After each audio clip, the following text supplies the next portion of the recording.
Shri astrology ఈరోజు రాశి ఫలాల్లో తులారాశి వారికి గోచర రీతిగా శుభ అశుభ ఫలితాలు పూర్తిగా వివరించబడను. ఈరోజు శుభదినం సూర్య ఉదయమే బుధవారం, జ్యేష్ఠ మాసం యందు చివరి త్రయోదశి.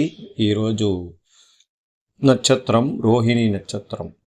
తులారాశికి ఎప్పుడైనా గుర్తుపెట్టుకోండి, రోహిణీ నక్షత్రం వచ్చినప్పుడు ఇబ్బందికరంగా ఉంటుంది. ఆ రోజు కుటుంబంలో కలతలు ఏర్పడవచ్చు, మానసిక ఒత్తిడి, అలాగే మనసులో గందరగోళం ఏర్పడవచ్చు, ప్రేమించిన వాళ్ళు దూరం అయిపోవచ్చు, వాళ్ళల్లో ఇద్దరి మధ్యలో ఆటంకాలు, మానసిక ఒత్తిళ్ల ద్వారా విభేదాలతో విడిపోయేదానికి అవకాశాలు ఉంటాయి.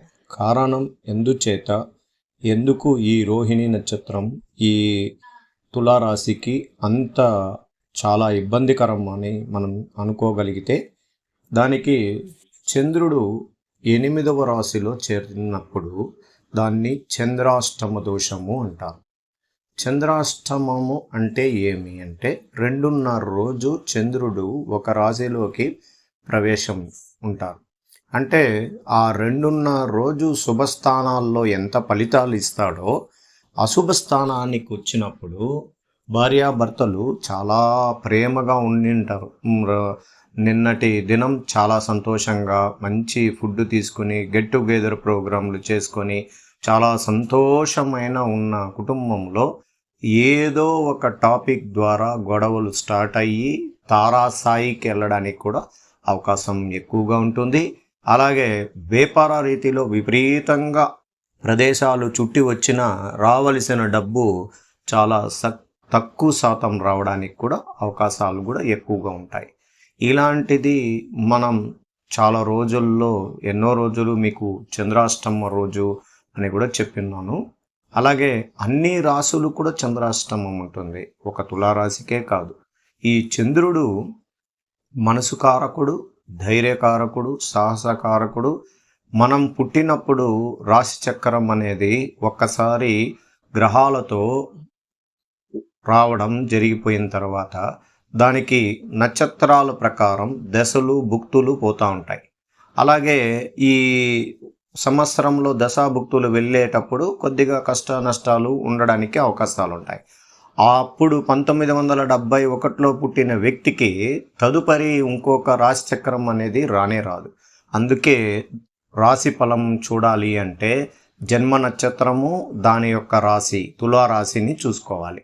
అప్పుడు చంద్రుడు పోతూ ఉన్నప్పుడల్లా మనకు ఒక సంవత్సరం కాలంలో మనకు ఉద్యోగం, విద్య, అధికారం, వివాహం, వ్యాపార రంగం అన్నిట్లో అభివృద్ధి పరచడానికి చంద్రుడు యొక్క సహకారం మనం తీసుకుంటాం.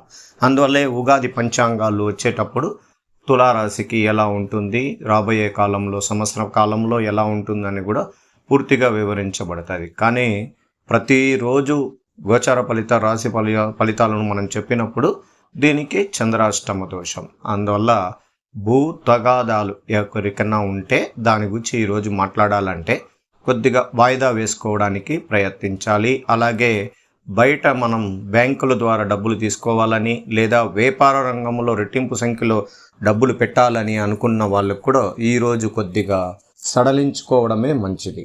అందువల్ల మనకు తదుపరి రోజుల్లో చంద్రుడు కొద్ది రోజుల తర్వాత 9వ స్థానం అంటే భాగ్యస్థానంలోకి వెళ్ళినప్పుడు శుభశాతం పెరిగేటప్పుడు మనకు అనుకూలం ఉండడానికి అవకాశం ఎక్కువగా ఉంటుంది.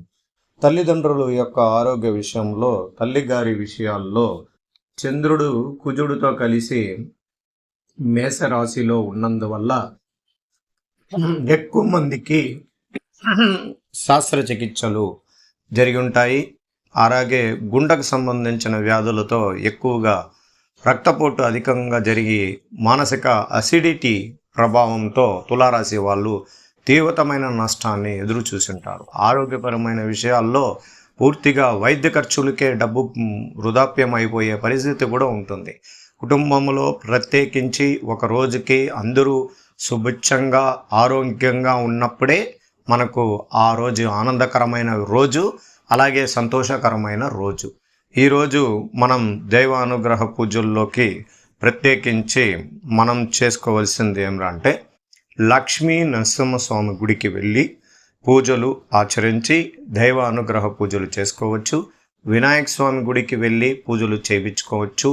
ఇంకొకటి, చంద్రాష్టమ రోజు మాత్రం శ్రీరాముల వారి గుడికి వెళ్ళిన వారికి ప్రత్యేకించి అన్నీ మంచి జరగడానికి అవకాశం ఉంటుంది. చంద్రుడికి అధిపతి కలిగిన శ్రీరాముల వారికి ప్రీతి కలిగిన చంద్రుడి యొక్క బలం కోల్పోయినప్పుడు తులారాశి వారు మనము విష్ణు గుడికి, రాముల వారి గుడికి వెళ్ళి దైవ దర్శనం చేసుకోవచ్చు. లేక మీరు విష్ణు గుళ్ళకు కూడా వెళ్ళి పూజలు చేయించుకోవచ్చు. ఇది ఈరోజు యొక్క అశుభ శాతానికి అత్యధికంగా ఉండడం వల్ల తగు జాగ్రత్తలు మీకు వివరిస్తున్నా. తదుపరి, మీరు వాహనాలు నడిపేటప్పుడు చాలా జాగ్రత్తగా నడపండి. ఎక్కువ దూర ప్రయాణాలు సడలించుకొని దగ్గర ప్రయాణాలకు వెళ్ళి రావడానికి అవకాశాలు ఉంటాయి. ఇంకొక విషయం ఏమంటే, ఎక్కువగా రవి శుక్రులు కలిసినందువల్ల తులారాశి వాళ్ళకి విందు వినోదం తెల్లవారితో నుంచే ప్రారంభించేస్తారు. మనం ఒక విషయానికి బానిసం తత్వం అయిపోయి తెల్లవారితోనే ప్రారంభించేస్తారు. అందువల్ల అక్కడ పోయిన చోట విందువులో పాల్గొన్న వాళ్ళు కొట్లాట్లు కూడా జరగడానికి అవకాశాలు ఉంటాయి. వాదోపవాదాలు, స్నేహితులతో గొడవలు, మానసికంగా ఇబ్బందులు అది కూడా కొనసాగడానికి అవకాశం ఉంటుంది. తగు జాగ్రత్త. అందువల్ల ఈరోజు వీలైనంత వరకు ఎవరితోన్నా మాట్లాడేటప్పుడు మనకు ఆవేశం ఉండొచ్చు. ఒక విషయాన్ని వాళ్ళని మనం మాట్లాడాలి, వాళ్ళ దగ్గర మనం తీసుకోవాలి అంటే కూడా ఆలోచించి వాయిదా వేసుకొని, సరిలే ఇప్పటికీ మనకు టైం బాగలేదు, రేపటికి ఆలోచన చేస్తానని వెళ్ళిపోవడం మంచిది. శత్రువే ఎదురు పడితే కూడా దారి మళ్ళించుకొని పోవడానికి మనం ప్రయత్నించాలి. ఎందుకనంటే శత్రువు విమర్శన మాటలని జీర్ణించుకోలేని పరిస్థితిలో ఉంటాం. అందువల్ల జాగ్రత్తలు చెప్పాను, మీరు కూడా జాగ్రత్తగా ఉంటారని. ఇంకా ప్రతి నెలలో వస్తుంటుంది రోహిణి నక్షత్రం, అప్పుడల్లా మీరు కూడా జాగ్రత్తగా ఉండండి. కొద్దిమందికి ఇబ్బందులు కలిగించవచ్చు, కొద్దిమంది సంతోషంలో ఊగిసలాడచ్చు, కొద్దిమందికి శస్త్రచికిత్సలు జరగచ్చు. రకరకాలుగా ఒక్కొక్కరికి కొద్దిమందికి పిల్లలు పుట్టచ్చు, కొద్దిమందికి వివాహాన్ని గురించి మాట్లాడుకుంటారు. అశుభ శాతమైన కొన్ని విషయాలు శుభశాతం జరుగుతాయి. నక్షత్రాలు బలం, నక్షత్రాల యొక్క ఆధిపత్యం పనిచేస్తుంది. చిత్తా నక్షత్రం రాక్షస గణం, చాలా కోపంగా చాలా ఇదిగా ఉంటారు. అలాగే స్వాతి నక్షత్రం దేవగణం, చాలా సాత్వికంగా ఉంటారు. మంచి నడవడిక, వాళ్ళు సహనం చాలా ఎక్కువగా ఉంటుంది. అలాగే విశాఖ నక్షత్రం మానుష గుణం, దూకుడు, ఎవడు అడ్డొచ్చినా కొట్టుకుని వెళ్ళిపోవడమే తప్ప ఏది ఉండదు. ఇలాంటి నక్షత్రాల వల్ల కూడా కొన్ని మార్పులు అనేది కనబడబోతుంది. ఈరోజు ఐటీ రంగంలో ఉన్న వారికి 60% మాత్రమే శుభశాతం ఉండడం వల్ల పోయిన పనుల్లో తల వంచుకొని వెళ్ళి కార్యక్రమాలను సిద్ధించుకొని కుటుంబంలో లేచిందనే చాలా సంతోషంగా అందరినీ పలకరించి కొద్దిగా వినాయక స్వామిని దైవ దర్శనం చేసుకొని ప్రశాంత వాతావరణంగా మీ రంగంలో, మీ ఐటీ రంగంలో దిగి మీ పనులని సులభంగా చేసుకొని వెళ్ళండి. అనవసరమైన ఆలోచనలు తీసుకోకుండా, బుర్ర చెడగొట్టినా మీరు చెడిపోకుండా జాగ్రత్తగా ఉండండి. అలాగే ప్రభుత్వ రంగంలో ఉన్న వాళ్ళు లిటిగేషన్ ఇబ్బందులు, రాజకీయ ఒత్తుల్లో ఇబ్బందులు, అవమానాలు, ఇదన్నీ ఊరికే తారాసాయికి కనబడచ్చు. రాకపోయినా మనం జాగ్రత్తగా ఉండాలి.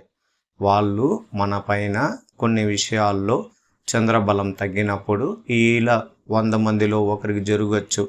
ఆ ఒకరు మనం కాకూడదనేది నేను మీకు వివరిస్తున్నా. అలాగే విద్యారంగంలో ఉన్న వారికి ప్రత్యేకించి శుభకరమైన స్థానాల్లో శుభగ్రహాధిపతులు ఉండడం చాలా లేకపోవడం వల్ల ఈరోజు వాయిదా వేసుకోగలిగి రేపటికి ప్రయత్నించండి, మంచి ఫలితం. స్త్రీలకు ప్రత్యేకించి ఈరోజు దైవారాధన పూజలు, లక్ష్మీ నరసింహస్వామిని దైవారాధన చేసుకుంటూ వినాయక స్వామిని మీరే దైవారాధన పూజలు కూడా చేసుకోవచ్చు. ఇంట్లోనే మీరు సంబంధించిన పసుపుతో ఒక వినాయకుడిని చిన్నగా పెట్టి దాని ద్వారా ఈరోజు పూజలు చేయించడం వల్ల మీకున్న చంద్రాష్టమం, మీకున్న ఇబ్బందులు, ఆరోగ్యమైన విధి విధానాలు కూడా మార్పు అవ్వడానికి అవకాశం ఉంది. తదుపరి 9 రోజుల తర్వాత ఆ వినాయకుడిని నీళ్ళల్లో మనం కరిగించడం కూడా చేయించుకోవచ్చు. ఇది కొద్దిగా కష్టంగా ఉంటే తెల్ల జిల్లేడు వినాయకుడిని పెట్టి దైవ దర్శనం చేసుకోండి. అలాగే ఆరోగ్యపరమైన విషయాల్లో శ్రద్ధ తీసుకోండి. కుటుంబ పరంగా స్త్రీలు అత్తాకోడల మధ్య గొడవలు లేకుండా ప్రశాంతంగా కూతురులాగా చూసుకుంటే ఇంకా మంచిది. ఇబ్బందులు ఆధిపత్య పోరు ఈ రోజుల్లో మనం పాతకాలం 80-90లో ఉన్న అత్తగారులకి ఇప్పుడు ఉన్న 2024లో ఉన్న కోడలికి చాలా వ్యత్యాసాలు ఎక్కువగా ఉంటుంది. ఆ ఆధిపత్య పోరు ఇప్పుడు జయించలేరు. చాలా వేగవంతంగా ఉన్నారు పిల్లలు.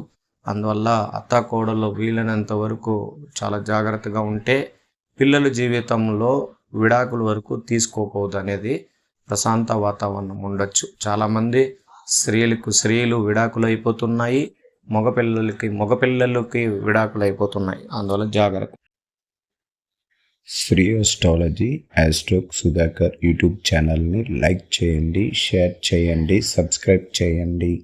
ధన్యవాదాలు.